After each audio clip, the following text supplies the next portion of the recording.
Ayan. So ayan mga bro, happy Sunday everyone. Sarap magpapahawis na. Okay.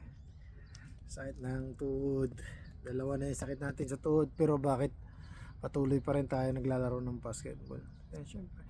May nagtanong nga sa akin, sino ba nag-inspired sa'yo na na maglaro ng basketball?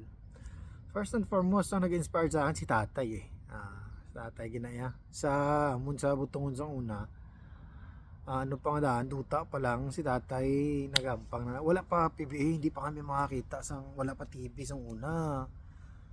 Wala, so, kung baga ang ampangan namon, ano pa, duta pa na. Mga duta pa na yung alampangan di tatay sa una. Tapos ang una nga nag-inspire sa akin na pang basketball di tatay. Ang family de la Cruz gid kay alampang gid basketball ang family de la Cruz. Halos ginatanan. Tapos tapos nung ang una kong team, isang midget kami, isang shark na siya, purok size. Ang uniform namon yellow. Tapos ang sponsor namin sa tunga time si Kagawad Rilan Patano nga sumalangit na at nagpahinga na. And then ang iyang asawa nga si T.I. Elizabeth, grabe amo na. So sang time nga nagahampang kami sa midget sa shark sa butungon, ano na to, semento na daw, semento na siya. Ang si T.I. Elizabeth, si T.I. Bet ang tawag namin doon eh. Nasa hospital pa na siya, may sakit siya sa time na to. Tapos upod namon ng si Kagawad Utoy ng iyang bata. Tapos ang coach namon si tatay.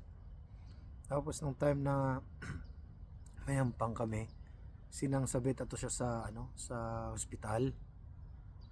Nung time na nabalitaan namon nga puli sa kuno kay matanda og sa magampang sa pagampang namon sa basketball. Dito ko na inspired. Hindi ko na makalimutan gid. Hindi ko na sa malipatan nga biskan babae si Tia Isabet. Pero grabe ang ano niya, yung desire niya at commitment niya sa basketball nung time na yun. Tas bali time na yun daw hindi pa kagawad gani si Tio Rilan eh. Pero dito ko na realize nga grabe no. So ano mayan, hindi pa masyado gid kay ang ampang namon sa to sa una, makadribble ka lang okay na eh. Dagan puro traveling pa nga eh. Pero dito ko nag-start na ma-motivate. Hindi ko pa nga alam ang salitang motivation, pero grabe na-encourage ako sa ipinakita ni Tia Isabel. Dito ko nag-umpisa.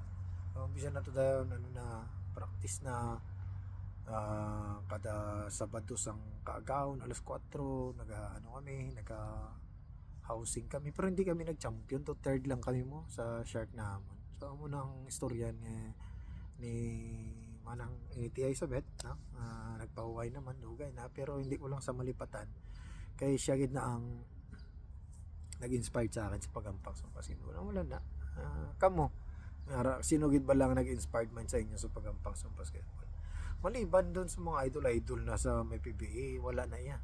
Dapat may ara agad nga ginhalinan no sa inyong barangay. Kung ano man ang naabot mo subong sa pagampang sa basketball, naging varsity ka man, naging seaman ka man, kay nakilala ka sang kapitan sa court, nakilala ka man tungod sa basketball, may ara gina sayang rason sa inyong barangay kung na-inspired ka nga magampak sa basketball. Wala na.